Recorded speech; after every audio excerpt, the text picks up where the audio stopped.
So, the aspects of the drama triangle are the persecutor, the rescuer, and the victim. Each person can switch roles based on what they think they need to do in order to get their needs met. So, let's go through each one of these roles. The victim often sees themselves as victimized, oppressed, powerless, helpless, hopeless, dejected, ashamed.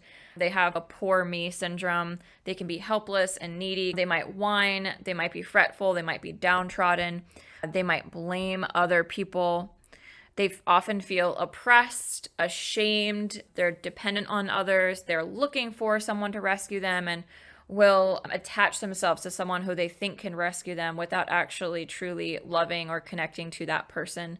They avoid responsibility, and they may even be self-deprecating or view themselves as lesser than others. The savior or the rescuer is your typical nice guy, the self-proclaimed hero, the self-proclaimed good guy. At the expense of themselves, they meet other people's needs. They take responsibility for other people's lives, often instead of their own. And so they think that by being nice, they will get the attention of women. And I'm not saying there's anything wrong with being nice. I'm saying when you're people pleasing and abandoning your own needs for the sake of someone else's needs, that there's a more subconscious reason for that than what we may see on the surface. They feel guilty when problems can't be solved, and they keep the victim dependent consciously or subconsciously. They may not do it on purpose, but they do.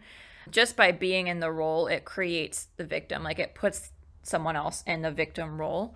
And rescuing creates a sense of being capable for these people. Okay, the last one is the persecutor. So the persecutor plays the role of the bully. He may criticize others, he may blame others. So it might sound something like they need to do what I say. If they would just listen, they shouldn't do this or they shouldn't do that.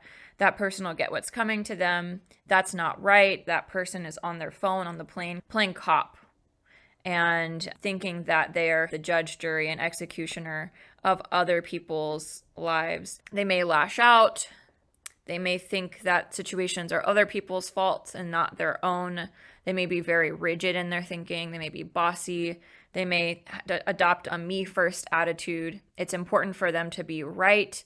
Instead of the connection, the priority is being right. So what I want to say here is that typically the process that I see with nice guys is that they start out being the hero or the savior, the rescuer, and it says secondary role because you have to have a persecutor and a victim to have a savior, right? They find a woman, for example, who has been a victim and maybe she's had some sort of persecutor in her life. Maybe it was her dad, maybe it was an ex-boyfriend or an ex-husband. And so you meet this person and your spidey senses go off immediately and you go, okay, I can help her.